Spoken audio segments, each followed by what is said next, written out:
recording. So we will be recording today the presentations. Breakout rooms will not be recorded. And if we get into a place that's like conversation based, we will also not be recording that. And we will send this out as a YouTube link in a day or so.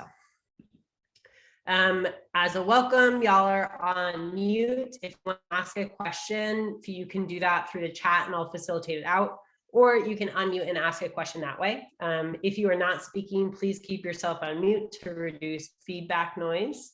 I know that I'm calling very rurally, so our internet might drop. Thank you for being patient as we go along. And again, feel free to pop in the chat, comments, questions, whatever. And I will be in charge of facilitating that out. I want to ground in the reality of where I'm calling from, is currently known as Monroe, Maine, rural central Maine. This territory that I farm is Penobscot unceded land, and any conversation involved with agriculture is really intertwined with the reality of colonization and work of land justice. The area I'm calling from is Wabanaki territory, and especially for folks that are calling from Maine and Wabanaki territory, I want to call you into action that we have two huge bills that are in front of the state legislature, specifically around tribal sovereignty and the spreading of PFAS and forever chemicals that we know has been dumped north of the Penobscot tribal nation into the Penobscot River for many years now. So I'm going to drop a link into the chat specifically around that call to action around land justice work that is happening now. And if you're not calling from Wabanaki territory, I'm going to drop in a link to ground yourself in the land you're calling from. I also want to ground in truths that we hold when we're talking about workers on our farms and apprentices, especially here again in Maine. We know that the roots of workers' rights in our state are intertwined with racist policies that are still upheld. We know that agriculture workers are exempt from minimum wage laws and overtime laws. And when we talk about workers on our farms, we're centering these needs and striving for a more just agriculture system that really upholds mutually beneficial relationships, recognizing that exploitative relationships can really happen on farms of all sizes. So again, gratitude for you all to be in this space today as farm managers, as farm owners, as people that maybe have apprentices or farm workers, or maybe will at one point in your farm journey have apprentices or workers on your farm. Thank you for engaging in these conversations as our learning is always growing, and hoping that we can collectively build a more supportive work environment for everyone engaged on a farm. This is just today. Again, this is the Supporting Learning, Empowering Leaders in Your Staff workshop. First, we're going to hear from Giovanna, who runs Groundswell's farmer program for beginning farmers. And then we have Julie Sullivan from San Juan Ranch and the new agrarian program out in the West about empowering adult learners and on-farm communication. For Maine-based farms, I want to call up also the employment law specific workshop that is on March 9th that the Legal Food Hub is running, and I will also drop the link for that into the chat. That's my email if you want to get in touch. And then just another shout out to National Agriculture Apprenticeship Learning Network in Northeast Air, who's funding this labor management series. Thank you everyone for filling out evaluations. Grant programming is how a lot of this work happens. And those evaluations help us do this work. So thank you so much for doing that. And I will send that out along with the recording after this workshop. And on that note, I'm done talking for the moment. Thank you all for being here. I'm going to pass it over to Giovanna, and I will put some links into the chat. And yeah, on that note, Giovanna, take it away. Great. Thank you so much, Bo. Thank you so much for organizing this amazing series. And thank you to everyone on the call for taking the time to tune in and listen to me chat today. I'm really excited to talk about to talk about this. It's something that's near and dear to my heart as someone who's been through apprenticeship programs, who's been on farm management, and who is an educator in farming right now. So I am gonna start sharing my screen, and I'm gonna tell you a little bit about myself, a little bit about Groundswell, a little bit about Groundswell's farmer training program, and then we're gonna get into some prompts for people who are wanting to have education for farmers, or just have farm laborers, and some tips and suggestions for you. I always like to mention, and we all know that farming is something that's so incredibly customizable. So I hope that you can all take something that serves you and your farm.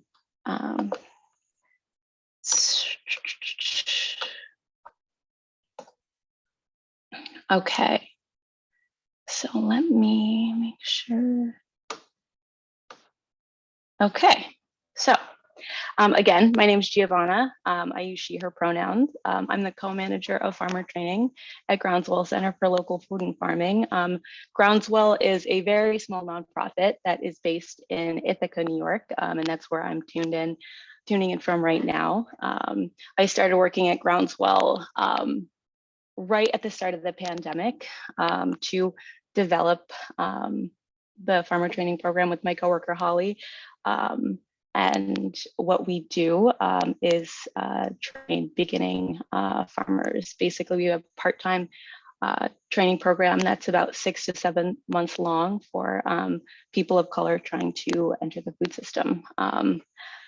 So it's really, really fun and interesting work, and it's fulfilling, and I've learned so much from all the people who are in our first cohort last year, and in a couple of weeks we're about to take on our second cohort, so that's really exciting.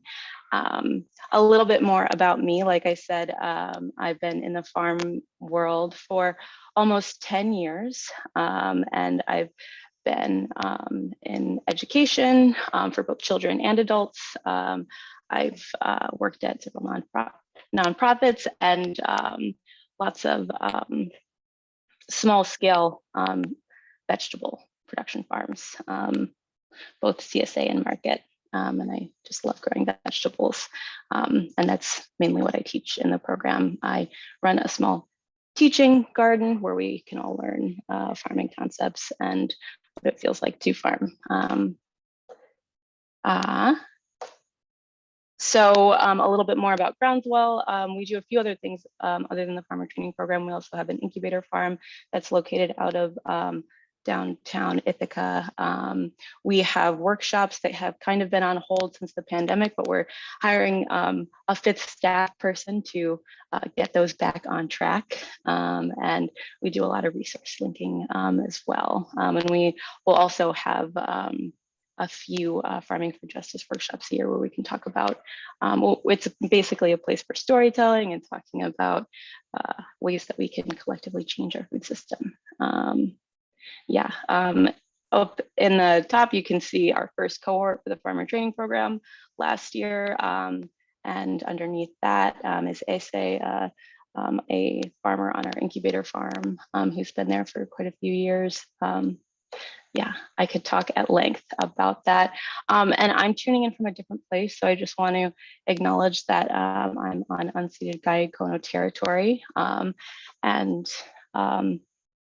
that land acknowledgements are really important, but they're really just acknowledgements. And so I encourage you to research whoever land you might be on and a way to support them past acknowledgement and learning. And if you can find a local place to donate to, or if you want to donate to Land Back, I encourage you all to. And also feel free to ask any questions throughout the entire presentation. Bo is going to be monitoring the chat and will let me know if there's any questions, but I'm also open to people unmuting themselves and asking questions if they come up. And if I'm going too fast or if I'm going too slow, feel free to let me know. So we're going to start with educational opportunities versus working opportunities and kind of distinguishing the two. And then I'm gonna give a few prompts for defining learning goals. We'll probably have a breakout room at some point in the middle, and then we'll probably wrap up and pass it over to Julie. So again, I already spoke a little bit about the farmer training program, but I just want to say that it is a great program, but it is really unique. So we are funded by the USDA to do this. We compensate people at $20 an hour. It's a part-time program. So this is all to say that while this is my role right now, I'm not necessarily going to, say that I'm not going to say that people should spend all of their time developing a curriculum and having classroom style teaching and paying people $20 an hour. Like, I want to look at reality and just find a way for people to kind of like find balance in educating people on their farms and finding something that works for them. But we're unique because we really take on beginners. It's really hard for POC to enter the food system in a way that is dignified and feasible. Our training program is very uniquely designed to meet those needs and give people the basics for entering the farming world. And it's, while it's very much a farming training program, it's also a job skills program. So people can really like get those core skills you need to be a successful farmer and the advocacy you need to transition to being a farm worker as well, the self-advocacy. Yes, and so also we don't have the pressure of production. So it's really, really easy for us to set the standard that the majority of the time we're really slowing down and we're doing, we have a day that's entirely set aside for like classroom style learning. And then we have a day that is set aside to be on a partner farm. And then we have 2 days a week where we're in the teaching space. And we're learning the hands-on skills at that time, but it is slower paced than a usual farm experience. And because we don't have that pressure of the production, we can do that. And we set this all out for people up front. But again, I know that this is not a reality for everyone. People are trying to make money. There's not enough time in the day. Farming is difficult and has endless factors to it. So that's just an aspect, but yes. Okay, so let's really get going. So what is a labor-based experience? And I guess I just kind of want, I'm curious how many people here are owners, operators, and in management. I guess I'm gonna open up my video. Can we have a show of hands of people who are owners, operators, or are in management or are educators? Okay, quite a few people here. Awesome, great. So I suppose when you're advertising your experience, I think it's really, really important to clarify upfront, what is the position? Is it really like, is it an apprenticeship? Is it a mentorship, or is it a farm job? So, if it's a farm job, it's like really you're coming in, you're going to be trained in to do a specific job, and you're going to meet the expectations of the farm tasks every day. And that can be an amazing, enriching experience. People can get an idea of your scale, your practices, the specific quirks and innovations of your operation. And that's great. And then what's an educational opportunity? When I think of, and this is something that is subjective, but when I think of an educational opportunity, it's really a space to get a deeper understanding of the farm and farming concepts as a whole. You hopefully have the insight the opportunity to get a deeper insight past the everyday farm tasks and the day-to-day rhythm of the farm. Really like, what are we doing? Why are we doing it? Why did you design your farm this way? Wait, we're changing something. Why is that happening? Really both getting that technical aspect, but also the planning and your process and your approach as well.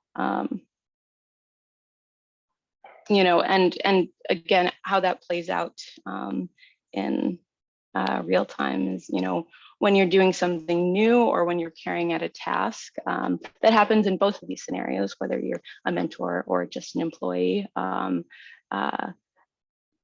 think when you're just an employee, it's like, okay, here's what we're doing. Here's how we're doing it. Are you doing it right? Okay, great, go do it. We're on the clock. And that's totally fine. But I think when you're in educational opportunity, you want to try your best to build in time. Still, efficiency can be there up at the forefront for you, but just making sure there's time to be like, okay, here's the task. Here's why we're doing it. Here's why you need to do it this way. And working closely with someone, okay, are you doing it right? No, here's why not. Here's what will happen if you continue to do it this wrong way. And I'm thinking about this from my vegetable mind of harvesting or something like that. But there should be ample time for questions and an acceptance of potential room for error, right? Both with people who are just employees and people who are mentors. But really making sure your employees understand the why of a situation and how those small details really can affect the quality of something overall, or why something's necessary. And I don't think I think both farm jobs and educational opportunities are both great things. The reason why I'm putting so much emphasis on this is just because I'm sure as farmers, unless you grew up in a farm family, maybe you had to learn from someone, you had to put yourself in a new environment to start farming maybe. And sometimes you get into a situation and what you thought the experience was going to be is the experience you thought it was going to be. And those expectations or hopes that you had end up coming to fruition, and sometimes they don't. And I think that it's just important to clarify, what is your priority in educating? Does your operation need a farm laborer, or are you prioritizing education? I think both are fine, but just making sure people know what they're getting before they're getting into it. So if you are committed and can make time to be an educator in farming, because who doesn't want to be an educator in farming? We have this whole generation of farmers that are aging out, and we need more people doing this work. And it's amazing. We all know how fulfilling it is. I think some prompts I would encourage everyone to ask themselves is why you want to teach. What is it about farming that got you really excited? Why is it your top priority? What do you want to teach? Get specific, because we could focus on every aspect of your farm, but maybe you don't have the capacity to do that. Maybe you need to be oh, I'm going to teach people how to work at this specific mechanized scale. That's what I'm going to tell people this is an opportunity is about. Or I'm going to teach people how to, I actually wonder if people would be willing I wish I asked people to share a little bit more in the chat about their operations. If people want to actually do that, if people feel inclined to share kind of what type of farm they have and the scale they're working at, feel free. I can read it out to Giovanna as it comes in, if that's helpful. Yeah, that's great. So if folks want to drop into the chat what type of operation you have, and then any other prompts that you would like them to add in there. So what are you currently farming? Maybe what are you looking to teach? And I do see some folks' hands are up, but I don't know if that was from an earlier question. Okay, I see some of them got co-own and operate our farm with my partner, mixed vegetables and flowers, specialty cut flowers, rent about 8.5 acres, grown about 4.5. Awesome. So veggies and flowers.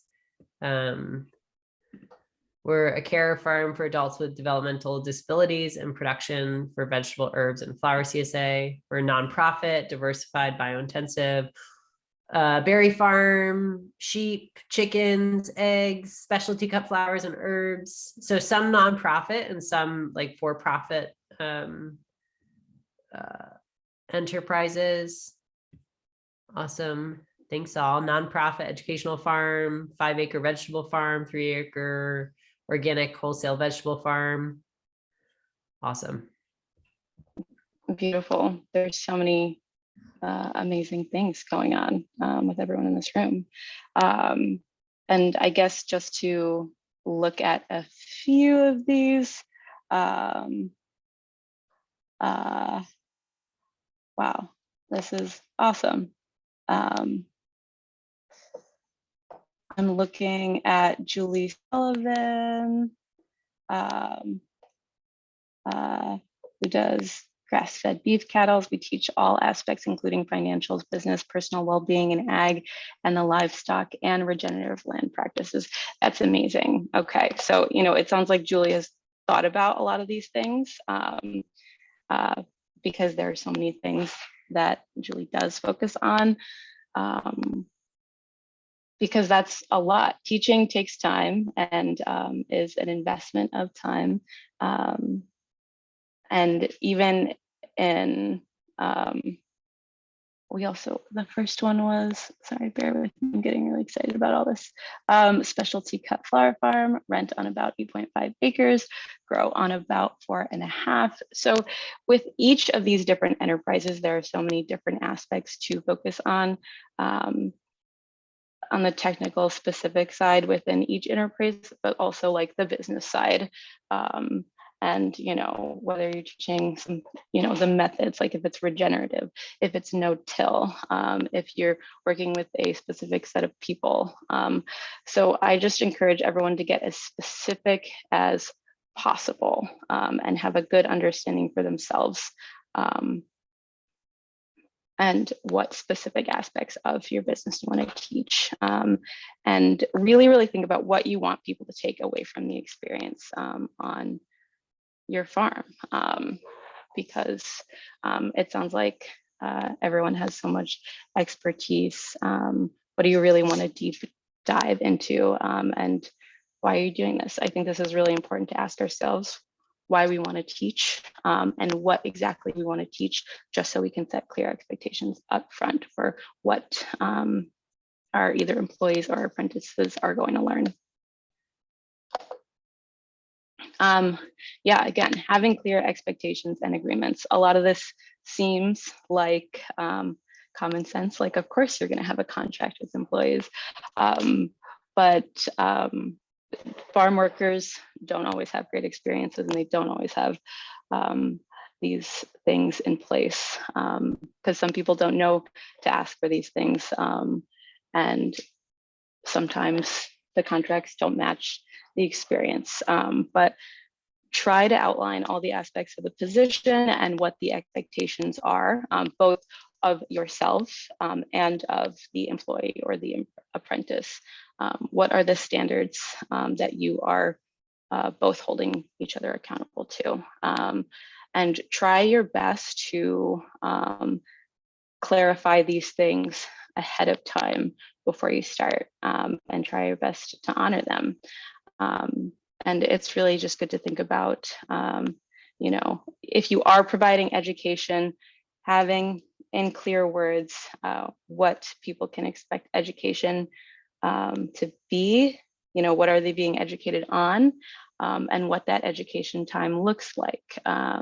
You know, is it hands-on, or is there sit-down time? Is it a morning meeting? Is it embedded into every aspect of the experience? Yeah.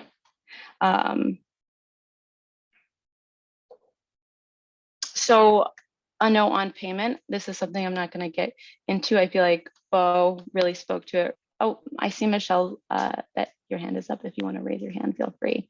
Or if you want to unmute yourself, feel free. But I think Bo spoke to this really, really well. That farmers just have a history of being underpaid. And I think it's just my belief that new laborers, even if there is an exchange of education, I still believe that people should be paid a living wage. I think that each farm is different, and people, you know, farming money is tight, and no one farms to get rich, obviously. But I just encourage people, if you do have an apprentice, to pay them what you would consider paying someone at an entry level wage. Just gotta say it. And so again, this is all just to say, having clear expectations upfront can make a huge difference, because you'll be more likely to find the right fit if you're accurately advertise and represent the experience that you are willing and able to provide and want to provide. You're more likely to meet the expectations of your crew. You might have less turnover, and you might, you know, maintain a nice reputation. You want to be a nice place to work for, right?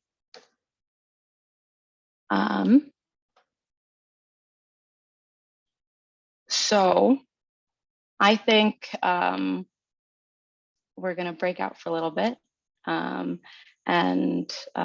we'll probably have about 4 people in a breakout room, so they'll be nice and close. But I was hoping people could share an experience, just because so many people can have negative experiences, maybe going into apprenticeships. There are so many positives that come with farming. I was hoping people could go into breakout rooms and share an experience where you felt empowered. One, either as an educator teaching someone, or as someone who started farming and when they felt supported. So I think I'll say 10 minutes. Okay, great. And I will add the prompt into the chat once y'all are in there. And it should come across your screen, and I will give people a 60-second like reminder for when we're about to come back for the group. So sharing an experience in a job or an apprenticeship where you felt empowered. How did your mentor or supervisor support you? And we will be back soon. So yeah, just going off of what Julie mentioned, yeah, like, what's your teaching medium? Are you like, do you need to sit down and have like a dry erase board or a whiteboard to get something across? Are you really good at just explaining things? Or is it hands-on? Are you providing prompts, and are you providing readings? Is it a mixture of all these things? Is it none of these things? And yeah, what Julie mentioned earlier, like, these are your preferences. Now, what are the preferences of the people who you are going to teach? And when will the teaching time happen? Is it separate? Is it not separate from the work? Can it happen at the same time? It's okay if that's the case, as long as people are getting what they need, and those expectations are being met. Is there a regularly scheduled time or a set aside time, whether, maybe it's not regularly scheduled, maybe it's not often, maybe it's once a month, maybe it's once a week, that your crew can access you as a teaching resource, and business is not the top priority, like you can really be like, okay, we're not all rushing to do this thing right now. Is there that time? It's fine if there is, it's fine if there isn't, just letting people know. When and how often do employees receive feedback and critique, and you're making sure they're staying on top of their goals and the expectations that you've set aside for them? And when is the time that you get feedback and critique? And is it feedback about their learning goals, or is it feedback about the work time, or is it both? Are you providing one-on-one mentorship and working with people directly about their personal goals and dreams and plans? Or are you teaching a large group of people broadly? Are there a couple of people that you're working closely with one-on-one?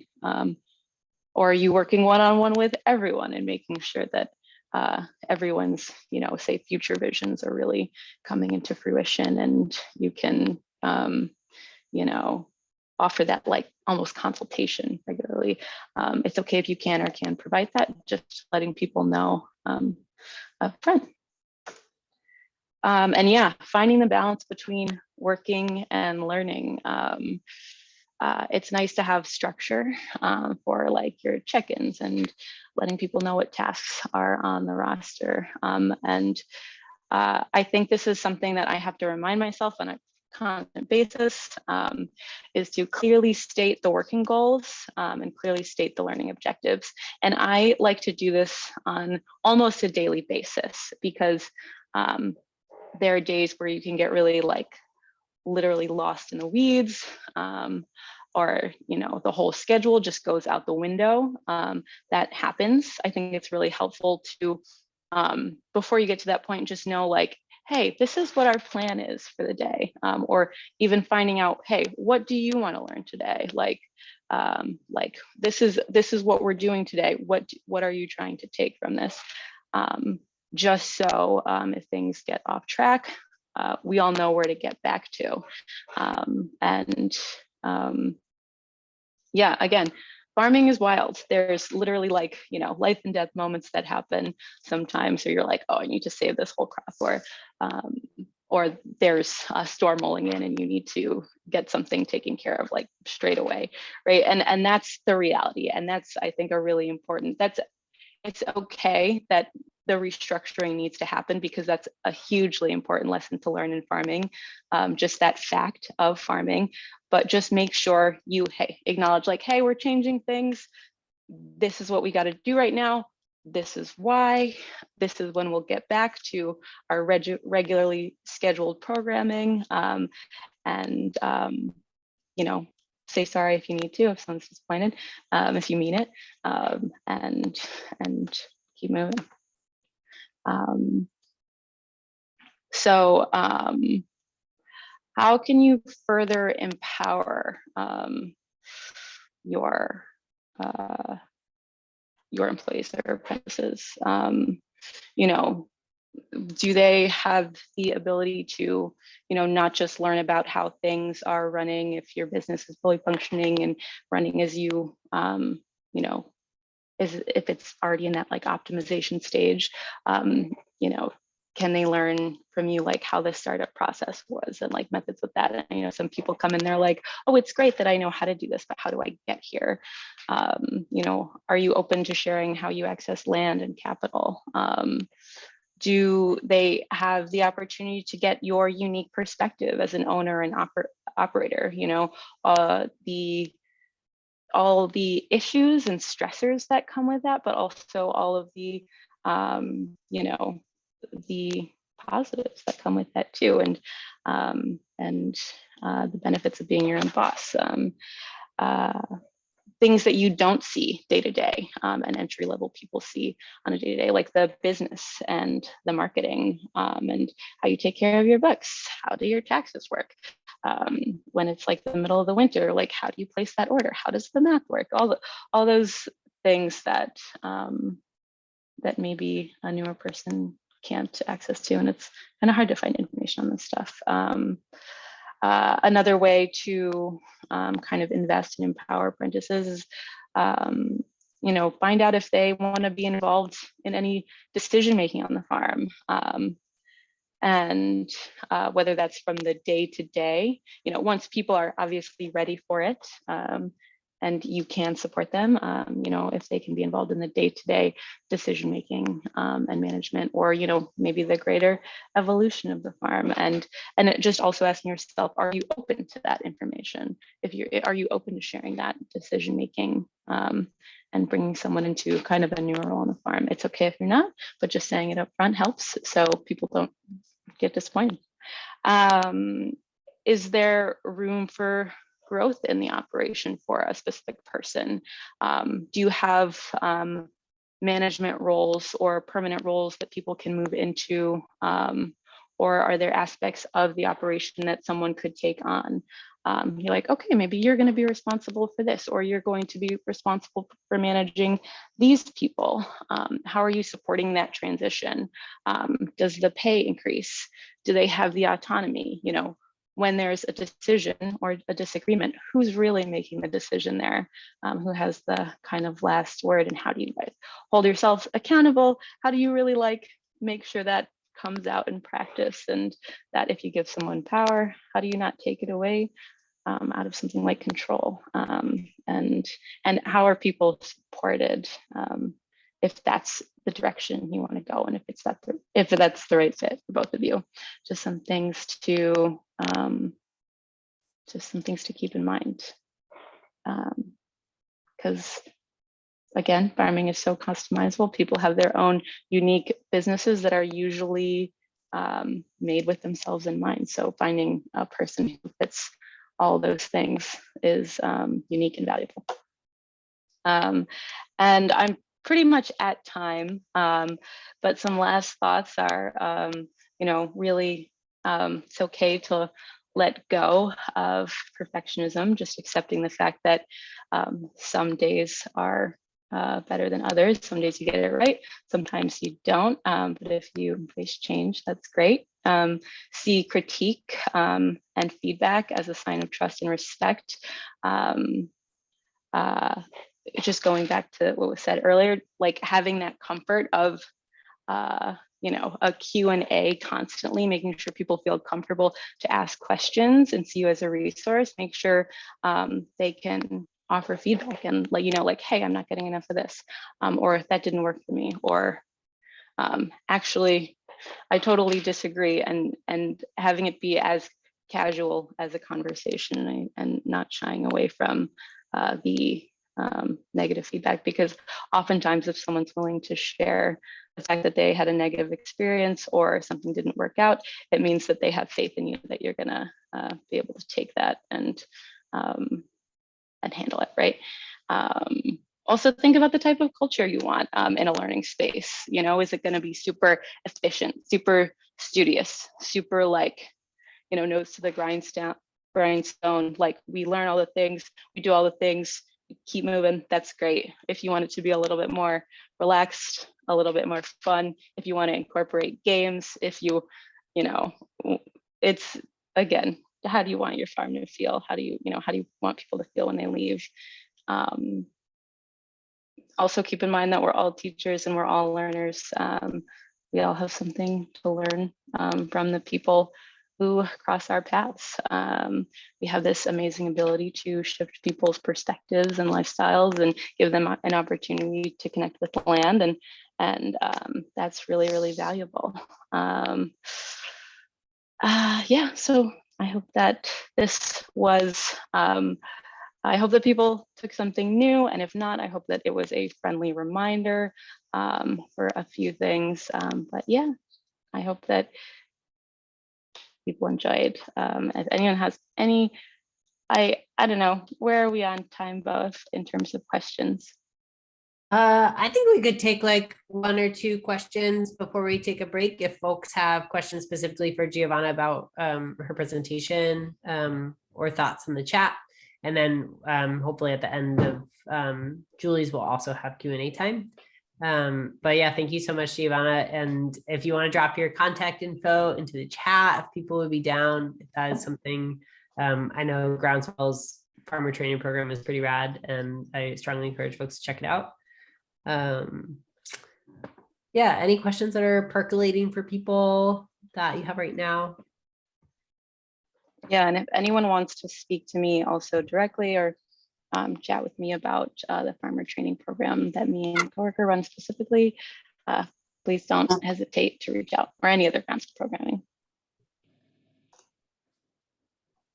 Hey, I just had a quick question, Giovanna, about how you encourage the apprentices or people that work at Groundswell to communicate with each other, learn from each other. Yeah. So that's a great question. So I think we often do field walks at least once a week, just so people can learn how to make observations for themselves. And I run an interesting program, and most people probably experience this, where if you're having a group of people who are coming in to learn, people are in different places in their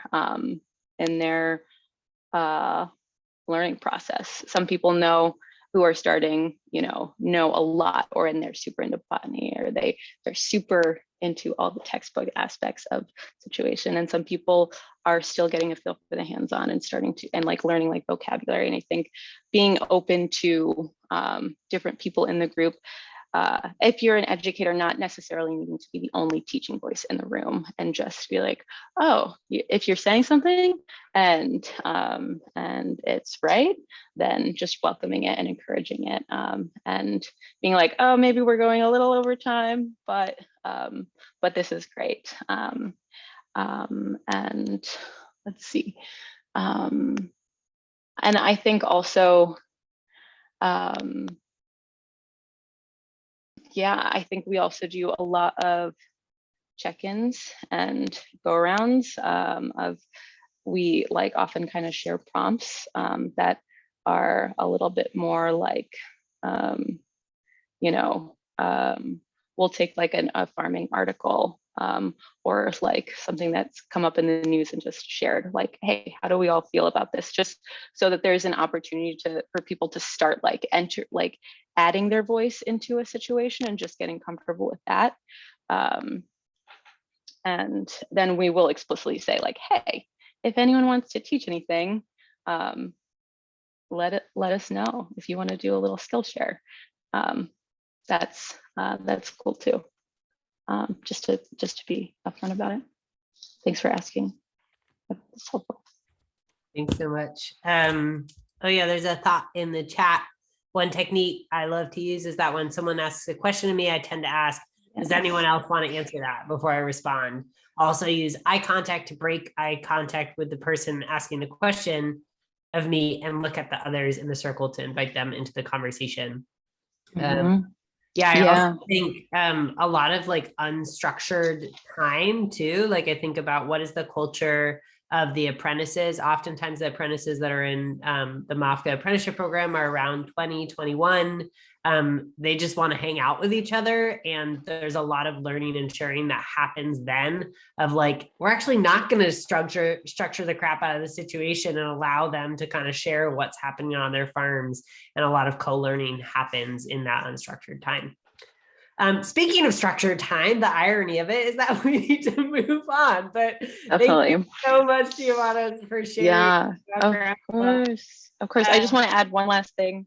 Another, Lacey reminded me of this. One last thing we do, if we're introducing a brand new topic or something that's kind of newer, we'll be like, we'll ask, say it's like composting or something, be like, hey, what do you all know about composting? And we'll go around before we actually get into the lesson, so we can see where everyone's at and then hear what people know. Yeah, okay, that's it. But thank you so much, everyone. This was really a privilege and a pleasure to share with you all today, and be in the room with people doing so many great things, and what they love. And thank you so much again, Bo, for having me and organizing all this. I'm excited to do this presentation. Awesome. Thank you so much. We are going to take a 5-minute break back, everyone. We are going to get started. I'm so grateful to be joined by Julie Sullivan, who is out west and is a farmer and runs an apprenticeship program on her farm through a program similar to MAFCA's apprenticeship program. So without further ado, I'm going to pass it to you, Julie. Okay. Well, welcome everyone. And before I sort of launch into a whole lot of stuff, because you've just sort of had a whole lot of really rich and wonderful things shared by Giovanna. And so I just want you all to feel like you can take another moment and shut your eyes if you want to or whatever, but just sort of settle yourselves into perhaps a spot of land that means something to you, that you find nurtures you, supports you. It's one of the reasons you love doing what you do. Just take a moment to sort of settle into a spot and just kind of let everything that's been shared in the last hour sink in.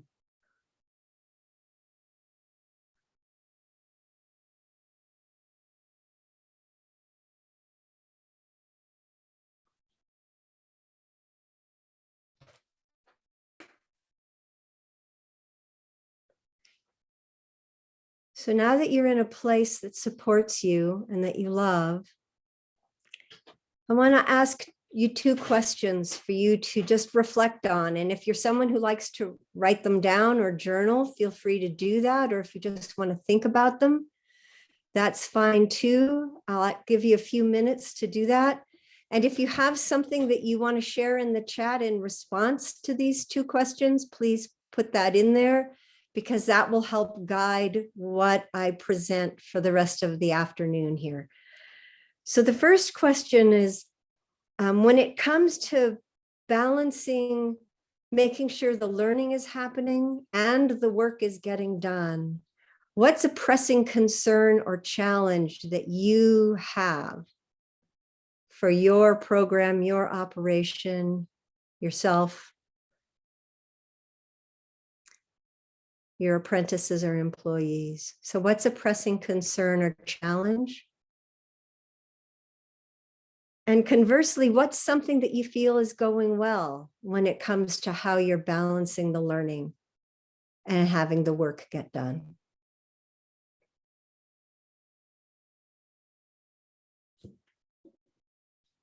So I'll give you 2 minutes.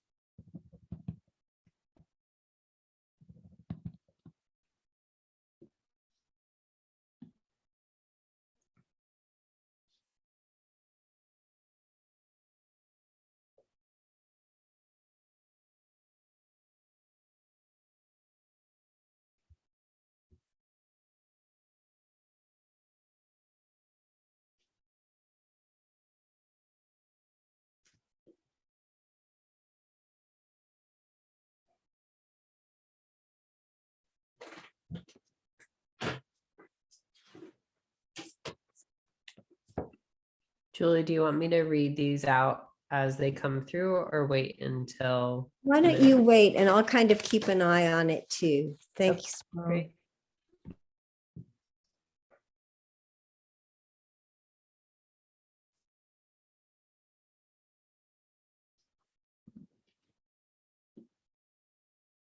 But yeah, as people come up with things, if they feel like things you want me to be thinking about as I choose what to talk about, please put them in the chat.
Yeah, Bo, if you want to read some of them aloud now, I just wanted to give people some silence while they were thinking. Great. Yeah, these are really great in response to challenges that people have in balancing work and education. Folks are saying trying to cover too much in a short period of time, being clear about when it's working time and when it's learning time. And then similarly, redirecting the energy or mood to a more focused one when needed. Sometimes I wish I could explain something in more detail, but I don't have the personal bandwidth, or I'm too stressed out, or I have something else I urgently need to do, for sure. Trying to figure out where, for the second one about things that are going really well, staff seem to appreciate having things in writing and getting links to instructional videos, particularly with lambing, as seeing that live on the farm is hit or miss for sure. Yeah. What's going well is that interns are forming deep relationships with each other and the land. And each year when we offer winter study time, we see folks coming back year after year. They feel safe and connected here. What's working well is working alongside employees so we can talk while we're working, especially during routine tasks like weeding or bagging carrots, where we can talk easily. Yeah, for sure. That's a great time to build relationships. Love when things are going well. Love being able to walk and talk. Thank you all for those thoughts. Yeah, thank you so much. That it really helps me because I think that the where I live and the program I teach for might be in some ways very different from where you all are. And in other ways, I think that there might be some commonalities. So this just sort of helps me know who I'm talking to. So thank you. So just really briefly, I'm Julie Sullivan. I live in South Central, what's now South Central Colorado. It's the headwaters of the Rio Grande River. It's the historic home of the Diné, Ute, Kiowa, and Puebloan peoples. I live at 8,000 feet. I'm surrounded by 14,000 foot mountains. I live in the second largest county in Colorado, so it's really big and there's not a single stoplight. So it's very rural, very open. It's a steppe environment. It's like Tibet. And we have a certified organic, certified humane, Audubon certified cow-calf to finish grass-fed cattle business. The new agrarian program, which is part of the Quivira Coalition, which is based in Santa Fe, New Mexico. It runs now on over 20 ranches, mainly ranches, not farms, in the Intermountain West. So in New Mexico, Colorado, Montana, Wyoming, and a few in California. And one of the ways that I think the program might be different than a lot of the places where you all live and work is that most of our operations run on thousands of acres, if not tens of thousands of acres. And so not only are we trying to ground apprentices in what we do and why we do it, but we also need to make sure that they can be safe and autonomous in a place where they're often working alone, in a very rural place where there's no cell phone service. Nobody's going to drive by if you have a problem. So safety is definitely a big concern when we think about how we want to go about teaching and training people to make sure that they can function well. So some of what I'll be talking about and sharing may be things that are very easily applicable to your operations and who you are and the people you work with. And some of it may not be applicable at all. And what I really want to dive into is the how. So I feel like Giovanna did a wonderful job of talking about these things that are so critically important that we do, that we build trust, that we're building relationship, that we create good communication methods, that we clarify when we're teaching, when we're working, what the expectations are. My experience training mentors in our program, as well as my own growth as a mentor, is that when things fall apart, it isn't because the mentor doesn't want to do a good job, but usually they don't know how to do these things. At least here in the Intermountain West, a lot of our mentors are people who grew up in ranching families, and those tend to be subcultures where people don't talk much. And they certainly don't talk about feelings. And the learning culture is that if you screw up, you hear about it. If you do well, nobody says anything. So it's not necessarily a very nurturing environment to then bring an apprentice into. So a lot of the heavy lifting in our program is helping Mentors learn to be better communicators.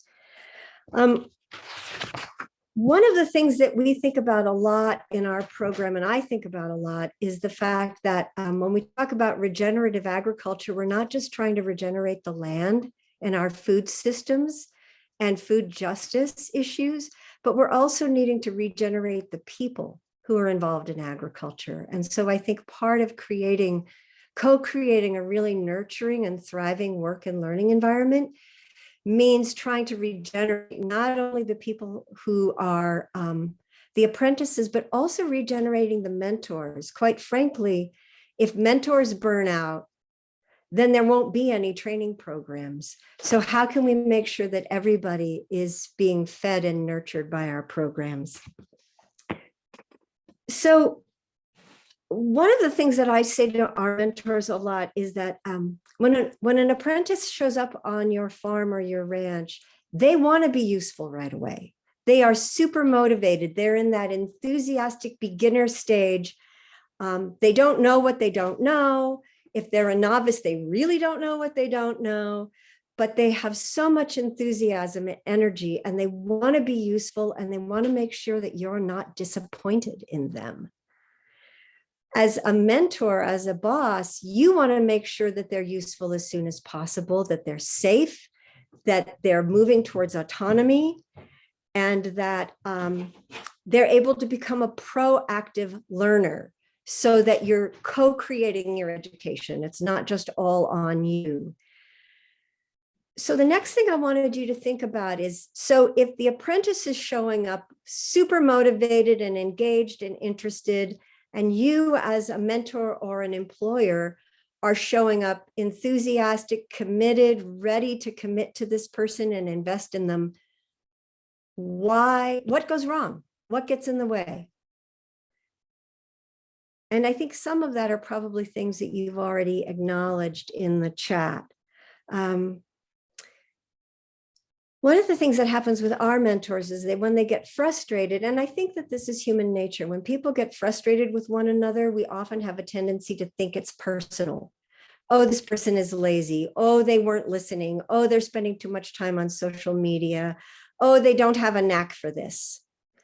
When the truth is that usually our systems and our communication aren't supporting the kind of work environment and learning environment we want.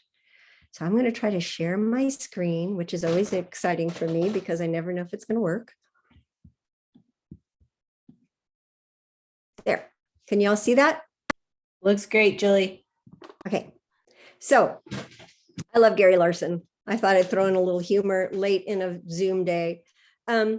So like I said, usually when things are going wrong, it's not because our intentions were wrong or the intentions of the people who are working with us were somehow off. It's that we actually don't have communication methods that are effective and support our goals. And we also haven't created systems that support our goals. So these are just two cartoons that sort of like, you can be giving a lot of instruction, but if you're not talking in a way that the apprentice can understand you, it's just blah, blah. And if you create a structure for teaching or learning or for getting your work done, and it's not done in a way that's really going to serve the purpose, you end up with something that's not going to fly.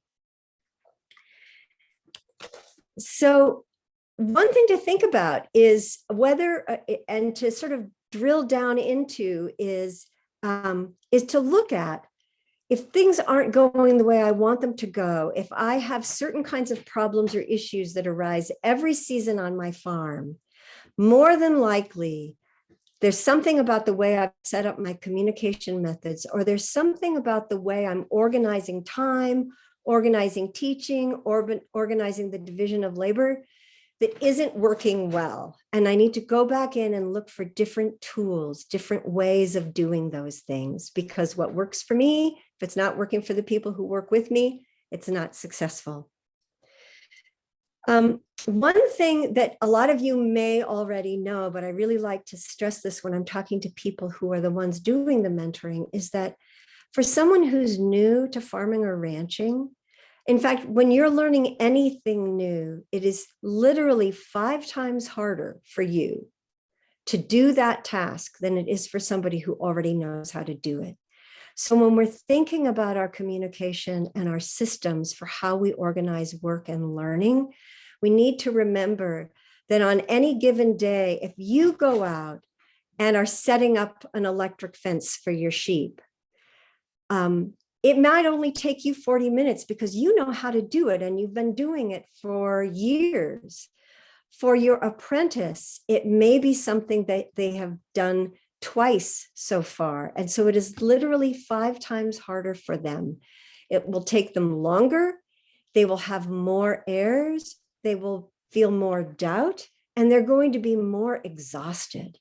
And that's something we often tend to forget as mentors. And so one of the pieces that's really critically important early on in the season is to just keep reminding yourself, my apprentice is working 5 times harder than I am. They may be getting a lot less done when it comes to productivity, but they're working 5 times harder than I am. Just wanted to really basically say a few things about adult learners, just because I think that these are really, really useful things to keep in mind when we're trying to think about how do we balance the need of the apprentice or the farm owner to make sure that the work is getting done, but that we're making sure that we're doing so in a way that is actively respectful and inclusive of an adult learner. And adult learners are different than children. These are some key pieces of how they're different. An adult learner needs to be actively involved in planning their learning. They need to not just be told what to do, but they need to have that why, like we were talking about earlier. They need to understand what its significance is, what its relevance is, and to somehow be actively involved. And some of the tools I'll talk about a little bit later are actual ways that we have done this then on our ranch that we have found really successful and that other mentors in our program have adopted. And they might be useful for you. What they need to be learning needs to be relevant to them personally. A lot of times we can tell them that this is an important thing for them if they want to be a farmer or a rancher, if they really want to make a life in agriculture. But if they can't understand or see that relevance, they're going to have less motivation. And again, this isn't necessarily conscious. It's just that all of us tend to be motivated more when our personal goals are somehow feel like they're going to be met by the task we're being asked to do. The learning needs to be immediately applicable to those goals. So this is one of the things that I think is pretty easy to do in an experiential learning situation because you're asking them to learn something and then go out and do it right away. And so there's that immediacy to it. So that's one of the places where you probably have this built in already to your system. Internally motivated, this kind of gets back to the relevancy piece. If they're actively involved in planning and choosing how they're going about their work, and we talked about that a little bit in some of the breakout rooms, I think, and they also see how what they're learning is applicable to their personal and professional goals, that will create that internal motivation. I think this is particularly true with younger adults. A lot of the apprentices in our program are in their late 20s. But when we have apprentices in their early 20s, that internal motivation is a real key. And then they need to be able to measure their own progress. So not only do they need to be getting feedback from you on a regular basis, but they need to understand how to critique their progress themselves. And that's another place where I'll share some tools that have been really effective for us in our program. I think we've already talked a little bit throughout this afternoon about finding out who people are and really starting there. And I think if you can somehow have a conversation early on with the people that are working with you that helps you understand their personal and professional goals, that's going to help you figure out how to make sure that you're paying attention to that while you're rolling them into the things that have to be done on your operation every day or every week. So I wanted to give you another chance to just sort of sit quietly for a moment, looking at these things about adult learners, and just sort of reflect on where you feel your current process around how you set up your workday, how you teach, how you do any kind of a check-in, whether that's a formal educational sort of review or just sort of a how's it going. Are there ways where you feel you're already kind of incorporating these adult learner basics? Or are these rather unfamiliar and you're not really sure whether you're incorporating these or not? So just take a moment and you can just write this down for yourself or just reflect on it. If you want, you can put something in the chat, but you don't need to. Is the question clear? Okay.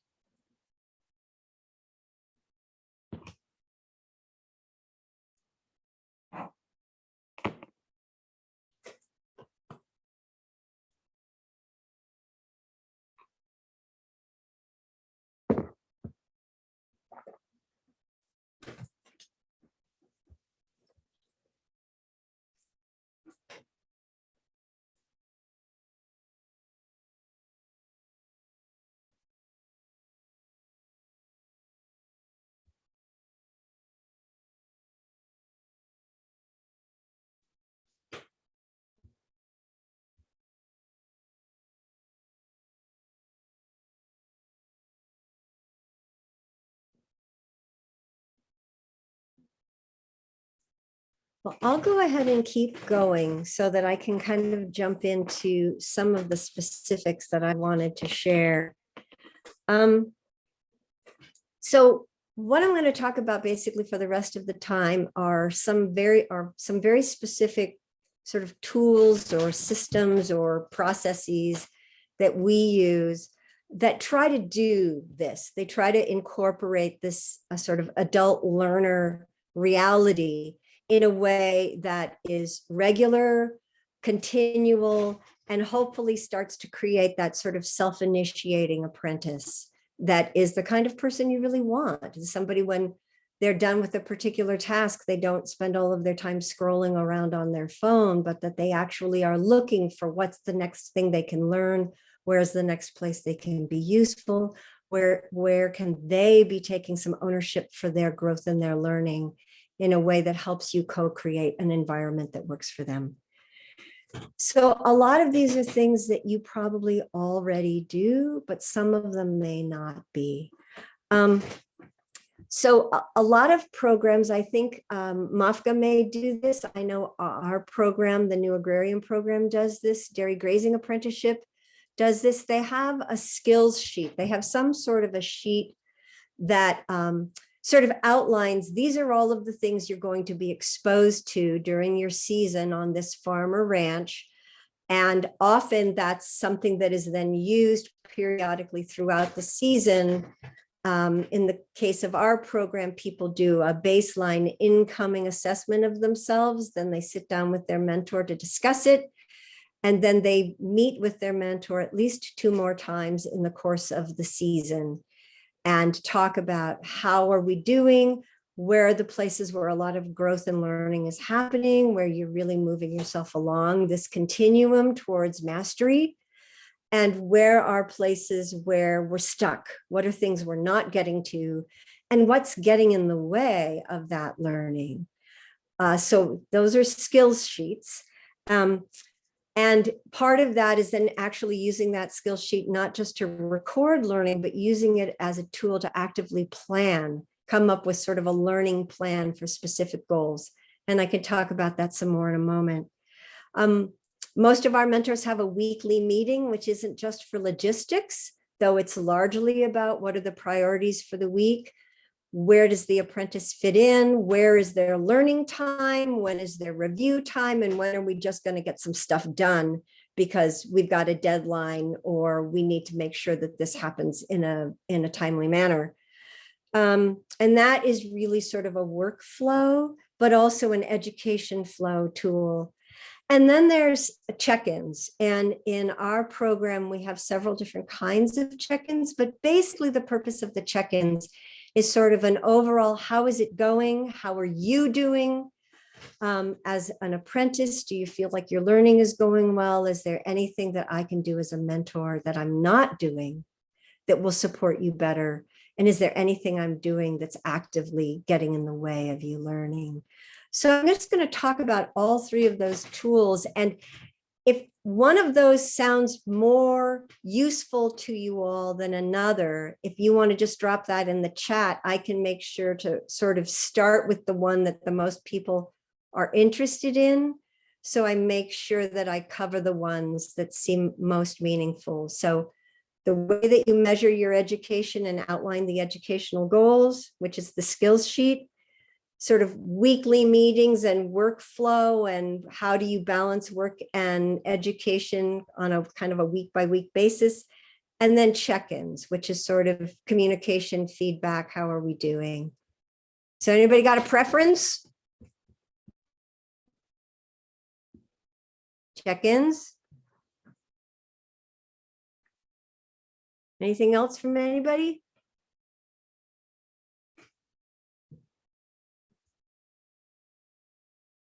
Another vote for check-ins. All right. Okay, well, maybe what we'll do is we'll skip to check-ins and then we can come back to the other things. If I can make my, okay, check-ins there. All right. So I think the best and the most effective way our mentors have found to do check-ins is to have a couple of questions that they kind of keep in their pocket, so that whether they have the check-ins scheduled or the check-ins are something that kind of happen more organically. Say, you're putting tools away at the end of the day, or you're walking back from the field, or you need to drive into town to get supplies, and you have this opportunity all of a sudden for some one-on-one conversation. Having those sort of tools or prompts already in your mind, so that you're not trying to have to search around for how to start the conversation. Again, this may not be true for most of you, but for most of the mentors in our program, they have no idea how to start a check-in conversation. I mean, they literally haven't a clue how to ask somebody, how the heck are you doing? So these are some ways to do this. So what I recommend is, first and foremost, find a few questions or prompts that feel right for you personally, and you think might be right for the people you're working with. And then just make a point of asking those on a really regular basis. Some of our mentors actually build this into a weekly meeting, where when they have their weekly team meeting, they'll actually ask what the question at the bottom here is, which is, what's something that's going well for you this week? What's something that you wish could have gone better, or you think should be going better? And what's your most pressing concern?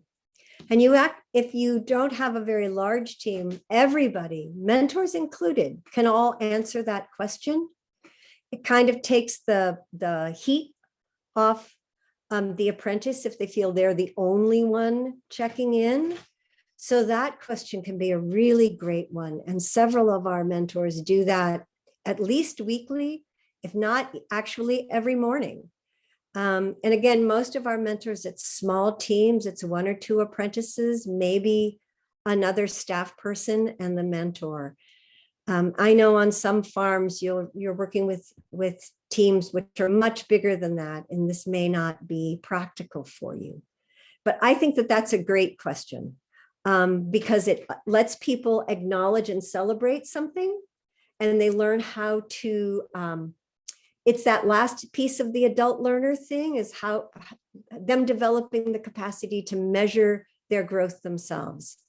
So what's something that's going well for me? Well, I'm going to have to think about that for a minute so that I can articulate that.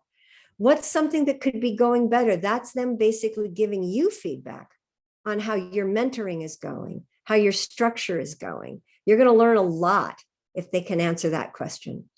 And then their most pressing concern, Sometimes that might be personal. They might have someone ill in their family and it's pulling their focus. And for you to find that out and realize that what was looking like sloppy work is actually because they're preoccupied, that's going to help you treat them as a whole person and not just a cog in your system.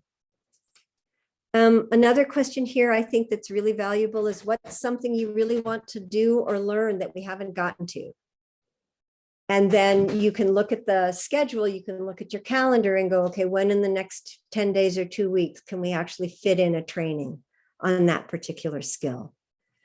Asking that question will really help an apprentice stay motivated. So I think that that's the main thing, is to have a few very specific things that you ask on a regular basis. One of the reasons to pick something and do it regularly, at least initially, is one, it will normalize those kinds of conversations. My experience is that most people aren't used to having an employer or a boss or a mentor ask them how they're doing. So the first few times you ask these questions, they may not even be able to say a squeak because it's such an unfamiliar experience for them. And so doing it regularly and having the questions be more or less the same question every time will really help it become kind of normalized. It will start to feel like this is just part of our culture, that we ask these questions. So that's why I recommend that you pick a few, ask them consistently, see if they're working. If they're not, pick a few different ones, and then just really find that a way to normalize that. And for some people, that means scheduling it. And for other people, scheduling it doesn't feel effective. These are just some more questions. And I can send all of these out as handouts, and I'll give Bo a whole lot of the resources that we have for our program. And a lot of this stuff will be in there, so don't feel like you need to digest it all right now. So this just shows both questions you can ask about how they're doing, but then those questions about how the relationship is going. And I think this is a place where we often forget to ask questions. That question about, what am I doing as a mentor that feels like it's supportive? What am I doing that doesn't work for you? I saw someone had something in the chat earlier about feeling like you're sort of like giving too much information and overwhelming your apprentice. So ask. A lot of times this will be a place where you'll find out from your apprentice that they need more teaching time or they need review times if you ask them how the relationship is going. So does anybody have any questions or comments about check-ins in particular?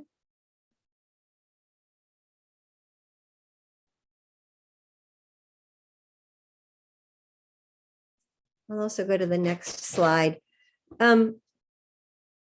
One of the most, the slide says it, probably the most important thing you can do is to let them know when they do well. And again, this might be second nature for a lot of you. It is not second nature for the mentors that I work with.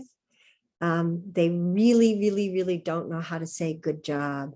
So the more specific you can be about letting them know when they do well, and the more frequently you can do that early on, front loading that into your season, it's going to create that trust and some of that sort of relational glue that will help you then if things start to go a little wacky pants on you. Hey, Julie, there's a question about, I really appreciate this one, about, is it best to do check-ins with individuals or like do check-ins as the entire group, other than assessing individual performance of like, right, someone is doing good or not? How do you suggest people do that if they have more than one? We do both. I would say that on a fairly regular basis, we'll do an individual check-in, and sometimes that's takes 15 minutes because it's easy usually to fit in individual check-ins. But we will periodically do what we call a team pulse meeting, where we sit in a circle. Someone will I'll make coffee cake. You will try to sort of change the atmosphere. We won't sit where we sit when we're doing a logistics meeting. We'll change the location so that just energetically changes the way people are together. We'll sit in a circle so we're seeing each other. There aren't calendars and charts and computers anywhere around. And we'll usually ask sort of those three questions. What's something, where's a place where you feel things are going well, either for you or for us as a team? What's a place where you feel you wish we were doing better? And what's your most pressing concern? And we'll just go around the circle and everyone answers that. So it's not necessarily a problem-solving moment.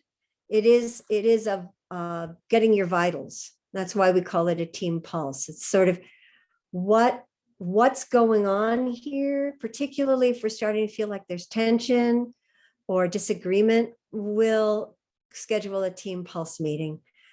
So I think doing both is ideal if you can fit that in, because they really serve different purposes.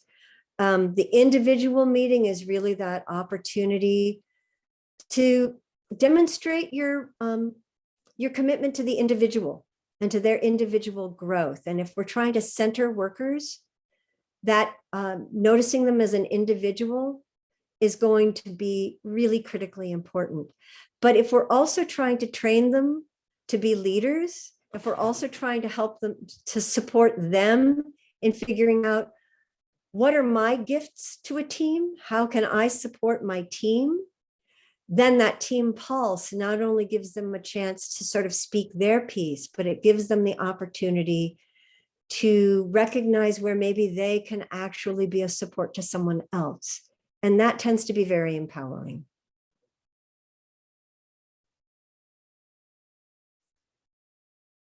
One other thing about check-ins that I'll just say really quickly is that, and again, we usually have small teams, so this is fairly easy for us.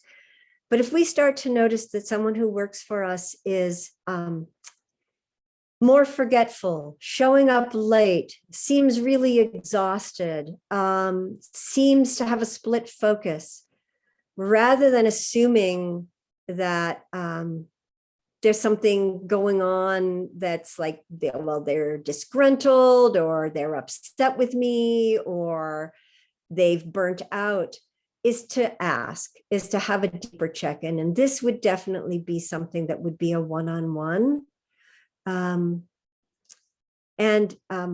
For us, a lot of times, because our apprentices are young adults, a lot of times it has to do with an issue they're having with a significant other who isn't on site, and they're having trouble fitting in, communicating with that person, given their work schedule, or they have an ailing family member. And for a lot of our apprentices, there's often, sometimes their grandparents are ailing or may even pass while they're on site.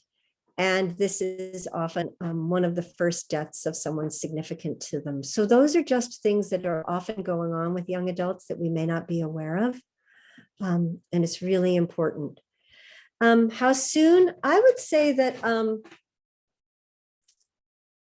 if I feel like it's going to become a safety issue, like they're really not paying attention when they're using equipment or they're working with livestock, I step in right away. I think that we all know farming, ranching, they're dangerous occupations. We're working with people who are novices, who don't necessarily have those additional sort of sensory apparatus that we all develop over time that helps us to stay safe. And so I would say if you in any way think that it's a safety issue, step in very soon. Or if you feel it is adversely affecting other people on the team, step in soon.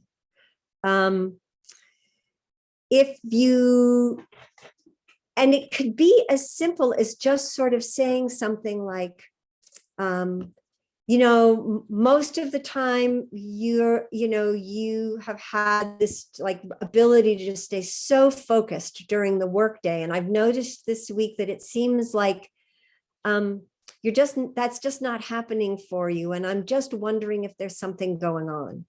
So it doesn't need to be a super deep, long check-in. You can just let them know that you're noticing that there's a change and that you're not making any kind of a judgment or assessment about it. You're just asking a question. You're coming from curiosity. And they may or may not tell you in that moment what's going on, but just the fact that you noticed and you demonstrated concern can sometimes shift their energy.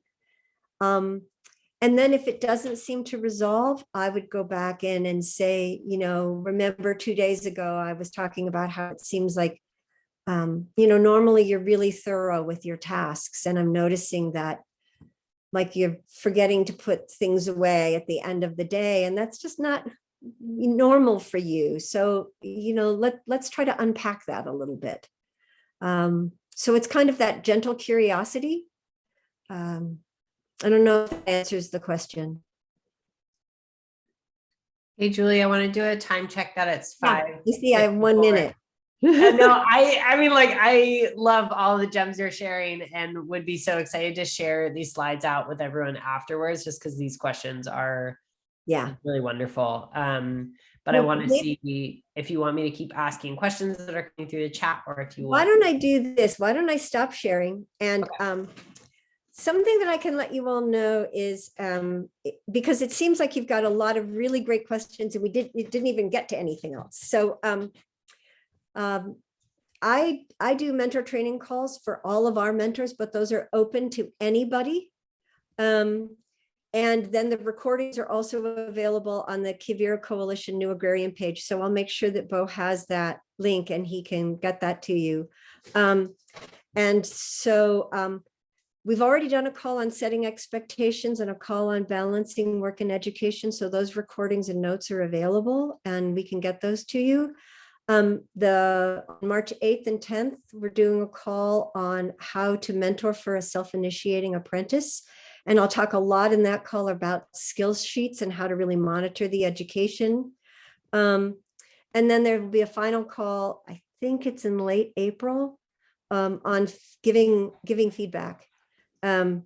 So you're more than welcome to attend any of those calls. They're offered twice in the week. They're offered Tuesdays at noon Mountain Time and on Thursdays at 7 a.m. Mountain Time. And I'll make sure that Bo has that link.